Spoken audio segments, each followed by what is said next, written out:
다음 소식입니다. 아베 신조 일본 총리가 갑자기 사임하겠다고 발표했습니다.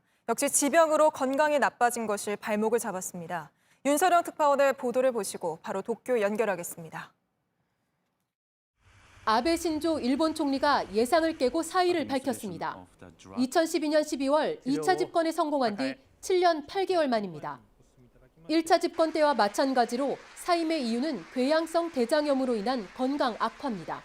自信を持って答えられる状態で亡くなった以上、総理大臣の地位にあり続けるべきではないと判断いたしました。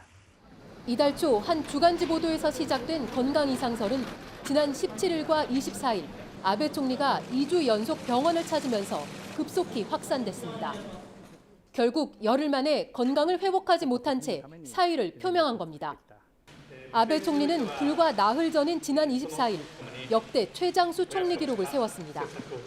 그러나 코로나19 대응 실패와 이딴 측근들의 비리 등으로 집권 이래 최악의 지지율 속에서 물러나게 됐습니다.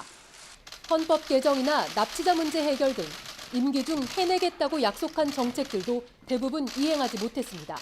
拉致問題をこの手で解決できなかったことは痛恨の極みであります。 아베 총리는 다음 총리가 정해질 때까지 총리직을 유지한 뒤 의원으로 돌아가겠다고 했습니다. 이르면 9월 중순 새 일본 총리가 선출될 전망입니다. 도쿄에서 JTBC 윤서령입니다. 바로 도쿄 연결하겠습니다. 자, 윤서령 특파원. 오늘 아침만 해도 사임을 예상한 사람은 그리 많지 않았던 것 같은데요. 네, 아베 총리는 오늘 오전 10시쯤 평소보다 일찍 출근을 해서 국무회의를 주재한 뒤 오후에는 코로나19 관련 대책회의도 열었습니다. 회의에서도 업무에 의욕을 보였기 때문에 이때까지만 해도 아베 총리의 사퇴를 예상한 사람은 거의 없었습니다. 하지만 회의 직후 아소 부총리와 30분간 단독으로 면담을 하면서 사임 얘기가 빠르게 돌기 시작했습니다. 자민당 간부들도 언론 보도로 소식을 접하는 등 이번 사임 결정은 상당히 극비리에 진행된 걸로 보여집니다. 역시 건강 문제가 또 발목을 잡았는데 아베 총리 본인은 좀 뭐라고 했습니까? 네, 2007년 사임 때는 아베 총리가 정확한 병명은 밝히지 않은 채 건강 악화라고만 설명을 했는데 이번에는 비교적 상세히 말을 했습니다. 직접 들어보겠습니다. そして8月上旬には潰瘍性大腸炎の再発が確認、今週初めの再検診においては投薬の効果があるということが確認されたものの、この投薬はある程度継続的な処方が必要であり 네, 아베 총리는 지난 월요일 두 번째로 병원을 다녀온 뒤 혼자서 사임을 결정했다고 말했습니다. 이제 주목되는 건 앞으로 차기 총리가 누가 되느냐인데 누가 좀 거론이 되고 있습니까?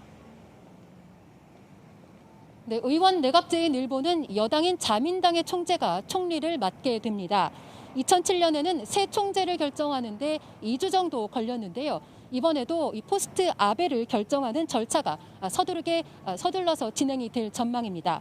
현재 거론되는 건 기시다 후미오 자민당 정조회장, 이시바 시게루 전 간사장 등입니다.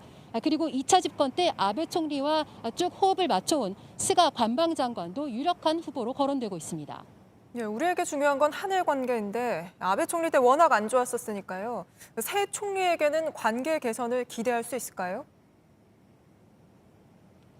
네, 아베 총리는 위안부 합의와 강제징용 판결 등으로 문재인 정부와 계속해서 대립해왔습니다. 지난해에는 수출 규제 발표로 한일 관계는 최악의 상황을 맞았었는데요. 일단 총리가 바뀌기는 하지만 이것이 하나의 계기가 될 수는 있지만 집권당이 바뀌지 않는 상황에서는 외교 정책의 변화를 크게 기대하기는 어렵다는 게 대체적인 관측입니다. 청와대는 오늘 아베 총리의 사임을 아쉽게 생각하며 새 내각과도 협력해 나가겠다고 말했습니다. 여기까지 듣겠습니다. 윤서령 특파원이었습니다.